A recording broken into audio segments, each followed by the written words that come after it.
જય સ્વામિનારાયણ વિદ્યાર્થી મિત્રો, ગયા આપણે બે ભાગમાં પ્રસ્તાવના ચેપ્ટર 11 પૃથુચરિતમની પ્રસ્તાવના અને વિષય વસ્તુ છે તેનો અભ્યાસ કર્યો હતો. આજે આપણે તેનું અનુવાદ છે એ જોઈશું. સ્વયંભુવસ્ય મનોઃ વંશે અંગનામક રાજા અભવત. સ્વયંભુવસ્ય એટલે કે સ્વયંભૂ નામના, મનોઃ વંશે એટલે કે મનુના વંશમાં, અંગ નામક એટલે કે અંગ નામનો રાજા અભવત રાજા થઈ ગયો. સહ દયાલુ ધર્મનિરત ચ આસીત, તે દયાળુ અને ધર્મનિષ્ઠ હતો. તસ્ય વેન નામક પુત્ર સમભવત, તેને વેન નામનો, વેન નામક એટલે કે વેન નામનો પુત્ર એટલે કે પુત્ર સમભવત થયો. સહ ક્રૂર અધર્મનિરત ચ આસીત, તે ક્રૂર એટલે કે ક્રૂર, અધર્મનિરત એટલે કે અધર્મમાં રચ્યો પચ્યો રહેનાર હતો. આસીત એટલે હતો. તેન યજ્ઞ દાનાદિની સત્કર્માણી નિષિદ્ધાની, તેન એટલે કે તેણે, યજ્ઞ એટલે યજ્ઞ, દાનાદિની એટલે કે દાન વગેરે, સત્કર્માણી એટલે કે સત્કર્મોનો, નિષિદ્ધાની એટલે કે નિષેધ કરેલો હતો. દુર્જનઃ સત્કારિતા સજ્જના ચ દુષ્કારિતા, તેણે દુર્જનઃ સત્કારિતા એટલે કે દુર્જનોનો સત્કાર કર્યો હતો અને સજ્જનોને અપમાનિત કર્યા હતા. સજ્જના ચ દુષ્કારિતા એટલે કે સજ્જનોને અપમાનિત કર્યા હતા. ફલતઃ એટલે કે પરિણામે, ચોરાદીનામ પ્રવૃત્તિ સર્વત્ર પ્રવર્તિતા, પરિણામે, ફલતઃ એટલે કે પરિણામે, ચોરાદીનામ ચોર વગેરેની, પ્રવૃત્તિ એટલે કે પ્રવૃત્તિ, સર્વત્ર એટલે કે બધે, પ્રવર્તિતા એટલે કે પ્રવર્તી રહી હતી. સજ્જનાનામ ધનમ ધાન્યમ ચ દુર્જનેઃ પરિહતમ, સજ્જના નામ એટલે કે સજ્જનોના, ધન ધાન્યને, ધનમ ધાન્યમ એટલે કે ધન ધાન્યને, દુર્જનોએ, દુર્જનેઃ એટલે કે દુર્જનોએ, પરિહતમ એટલે કે ચોરી લીધું હતું. યજ્ઞ કર્મ અભાવે દુર્ભિક્ષ પ્રાવર્તત, યજ્ઞ કર્મના, યજ્ઞ કર્મ અભાવે, કર્માભાવે છે એ શબ્દ લેવાનો છે. યજ્ઞ કર્મના અભાવે, દુર્ભિક્ષ એટલે કે દુષ્કાળ, પ્રાવર્તત પ્રવર્ત્યો હતો. ભૂતલમ યજ્ઞ દાન રહિતમ, નિધર્મ ચ સંજાતમ, ભૂતલમ એટલે કે ધરતી, યજ્ઞ દાન રહિતમ એટલે કે રહિત, દાન રહિત, અને ધર્મવિહોણી, નિધર્મ, ધર્મવિહોણી, સંજાતમ થઈ ગઈ હતી. ફરીવાર આપણે અનુવાદ જોઈશું એ પેરેગ્રાફનું. તમે મિત્રો જોતા જજો અને અનુવાદ કરતા જજો જેટલું આવડે એટલું. સ્વયંભુવસ્ય એટલે કે સ્વયંભૂ નામના, મનુના વંશમાં અંગ નામનો રાજા થઈ ગયો. તે દયાળુ અને ધર્મનિષ્ઠ હતો. તેને વેન નામનો પુત્ર થયો. તે ક્રૂર અને અધર્મમાં રચ્યો પચ્યો રહેનાર હતો. તેણે યજ્ઞ દાન વગેરે સત્કર્મોનો નિષેધ કરેલો હતો. તેણે દુર્જનોનો સત્કાર કર્યો હતો અને સજ્જનોને અપમાનિત કર્યા હતા. પરિણામે ચોર વગેરેની પ્રવૃત્તિ બધે પ્રવર્તી રહી હતી. સજ્જનોના ધન ધાન્યને દુર્જનોએ ચોરી લીધું હતું. યજ્ઞ કર્મના અભાવે દુષ્કાળ પ્રવર્ત્યો હતો. ધરતી યજ્ઞ દાન રહિત અને ધર્મવિહોણી થઈ ગઈ હતી. એના પછીનો પેરેગ્રાફ જોઈએ. અસ્યામ આ દુર્વસ્થામ એટલે કે વિષમ પરિસ્થિતિમાં પ્રજારક્ષણ અર્થમ ઋષય પ્રવૃત્તાઃ. આ વિષમ પરિસ્થિતિમાં ઋષય શબ્દ લેવાનો છે. ઋષય એટલે ઋષિઓ પ્રજારક્ષણ અર્થમ એટલે કે પ્રજાના રક્ષણ માટે પ્રવૃત્ત થયા. પરિવાર જુઓ. અસ્યામ એટલે કે આ દુર્વસ્થામ વિષમ પરિસ્થિતિમાં ઋષિઓ પ્રજાના રક્ષણ માટે પ્રવૃત્ત થયા. તેહે વેનો દંડિતઃ મારિતશ્ચ તેમણે વેનો દંડિતઃ એટલે કે વેનને દંડિત કર્યો. પછી શબ્દ છે મારિતશ્ચ, એમાંથી ચ છે લેવાનો, અને મારી નાખ્યો. મારિતશ્ચ છે એમાં આવશે મારી નાખ્યો. ફરીવાર જુઓ. તેહે એટલે કે તેમણે, વેનો દંડિતઃ એટલે કે વેનને દંડિત કર્યો. પછી આવશે અને મારી નાખ્યો. તદ અનંતરમ ઋષયઃ તસ્ય પૃથુ નામકં પુત્રં રાજ્યાસને પ્રસ્થાપિતવन्तઃ. તદ અનંતરમ એટલે કે ત્યાર પછી ઋષયઃ એટલે ઋષિઓએ તસ્ય પૃથુ નામ તેના પૃથુ નામના પુત્રને રાજ્યાસને રાજગાદી પર પ્રસ્થાપિતવन्तઃ એટલે પર બેસાડ્યો. તદ અનંતરમ એટલે કે પછી ઋષિઓએ તેના પૃથુ નામના પુત્રને રાજગાદી પર બેસાડ્યો. પૃથુ દયાલુ ધાર્મિક ચ આસીત.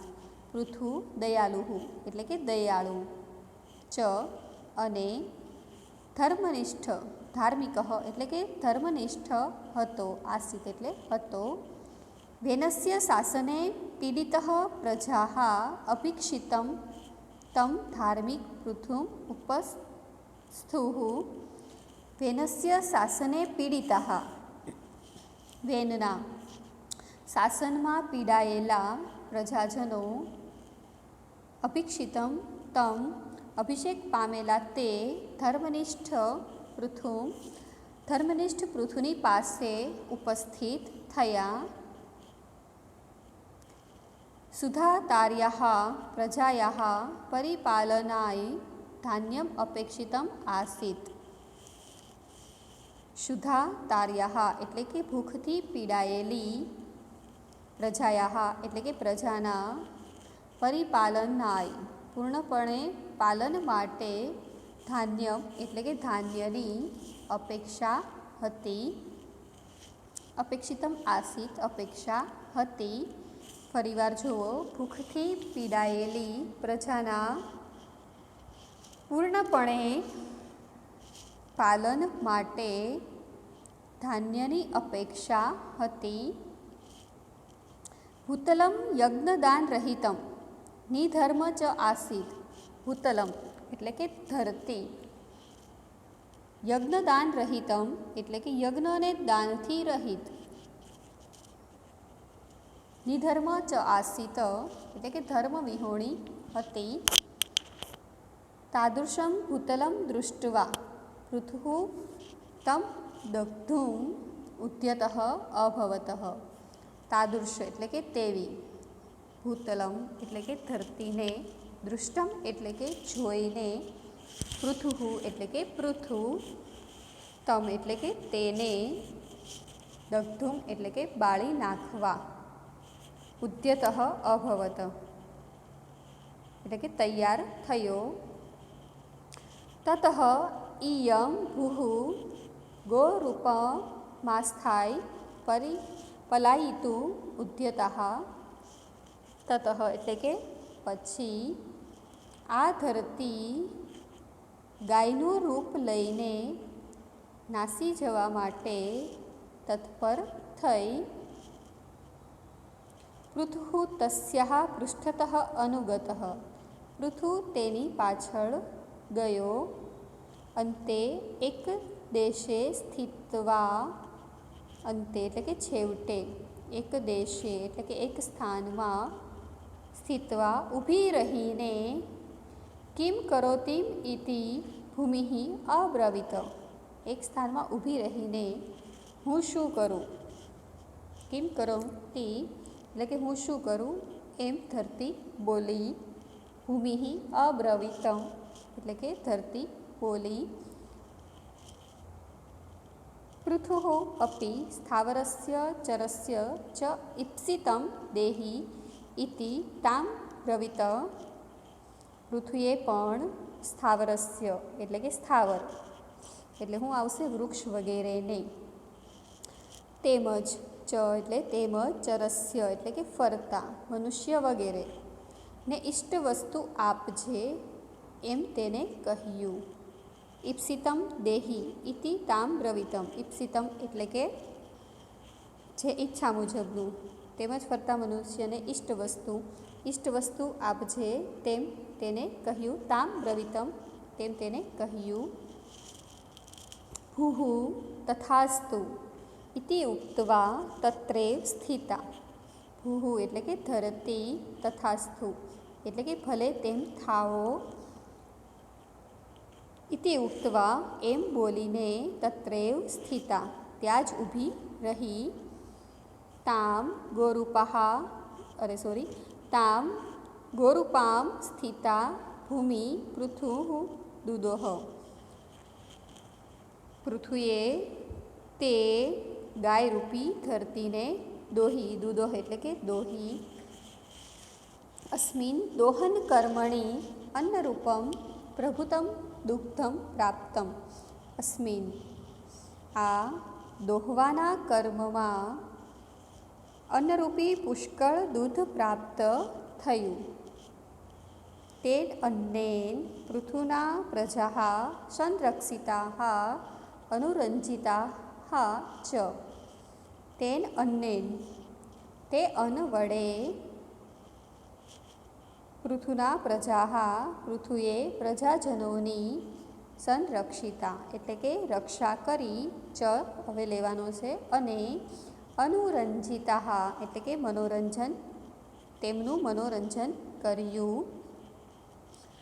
ફરીવાર આપણે જોઈએ. તેન અન્નેન તે અન્ન વડે પૃથુએ પ્રજાજનોની રક્ષા કરી અને તેમનું મનોરંજન કર્યું. એના પછીનો પેરેગ્રાફ જુઓ મિત્રો. એવં પ્રકારમ પૃથુચરિતમ પુરાણેષુ વર્ણિતમ અસ્તિ. એવં પ્રકારમ એટલે કે આવા પ્રકારનું પૃથુચરિત પુરાણેષુ પુરાણોમાં વર્ણવેલું છે. વર્ણિતમ અસ્તિ એટલે કે વર્ણવેલું છે. વસ્તુતઃ ઇદમ એકમ રૂપકમ અસ્તિ. વસ્તુતઃ એટલે કે હકીકતમાં આ એક રૂપક છે. તદનુસારમ રાજા ગોપાલ તે પ્રમાણે રાજા ગોવાળ. ભૂતલમ ગોહો એટલે કે ધરતી ગાય. દોહનમ કૃષિકર્મ દોહન ક્રિયા ખેતીકામ. અને દુગ્ધમ અન્નમ અસ્તિ અને દૂધ અન્ન છે. અર્થાત એટલે કે પૃથુરૂપી ગોવાળે પૃથુરૂપ ગોપાલ એટલે કે પૃથુરૂપી ગોવાળે ભૂતલ રૂપામ ગામ કૃષિકર્મણા દુદોહ એટલે કે પૃથ્વીરૂપી પૃથુરૂપી ગોવાળે ધરતીરૂપી ભૂતલરૂપામ એટલે કે ધરતીરૂપી ગામ ગાયને કૃષિકર્મણા ખેતીકામ કરીને દોહી હતી, દૂધોહ એટલે દોહી હતી. અને આ દોહવાના કર્મમાં અસ્મિન દોહન કર્મણી એટલે કે આ દોહવાના કર્મમાં અન્નરૂપમ દુગ્ધમ ચ પ્રાપ્તવાન કર્મમાં તેને અન્નરૂપે દૂધની પ્રાપ્તિ થઈ. અન્નરૂપે દૂધની પ્રાપ્તિ થઈ. ફરીવાર આપણે પેરેગ્રાફ જોઈશું.